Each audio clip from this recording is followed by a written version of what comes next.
আসসালামু আলাইকুম। ভিডিওটা যে যেখান থেকে দেখছেন আপনারা সবাই কেমন আছেন? আশা করি সবাই ভালো আছেন। দেখেন অনেক সুন্দর একটি জায়গায় আজ আপনাদের নিয়ে আসলাম।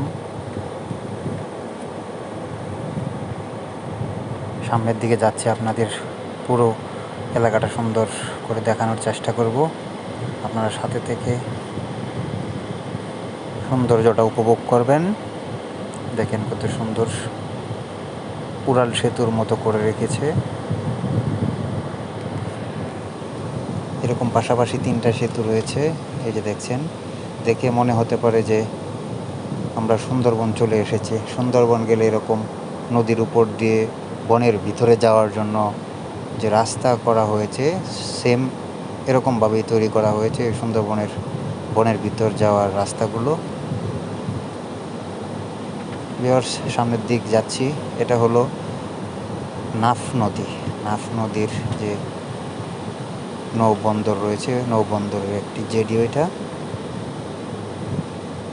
দেখেন, এটা নাফ নদী, ওই পারটা হলো মায়ানমার। আমি বাংলাদেশ থেকে আপনাদের মায়ানমার দেখাচ্ছি। আকাশে প্রচুর মেঘ জমেছে, চারদিকে অন্ধকার। দেখেন, বাংলাদেশ অভ্যন্তরীণ নৌ পরিবহন কর্তৃপক্ষ, এটা নৌ পরিবহনের একটা জেডি। দেখেন অনেক বড়। এখান থেকে যখন নৌকা চলাচল ছিল ওই নাফ নদীতে, তখন এখান থেকে নৌকা কিংবা স্পিড বোটে উঠে পর্যটকরা সেন্ট মার্টিন যেতে পারত। এখন আপাতত এগুলো বন্ধ রয়েছে, তাই কোনো নৌকা নেই এখানে। এখানে সরকারি 2-1টা স্পিড বোট রয়েছে। দেখেন নাফ নদী, মেঘলা আকাশ, তাই হয়তো এত ক্লিয়ার আপনাদের দেখাতে পারছি না।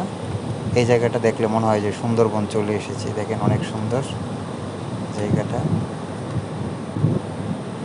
আর পরপর 3টা যে উড়াল সেতুর মতো করেছে যাত্রীরা যাওয়ার জন্য, এই জায়গাটা অনেক সুন্দর করে করেছে তারা, অনেক পরিকল্পিতভাবে, অনেক গুছিয়ে করেছে।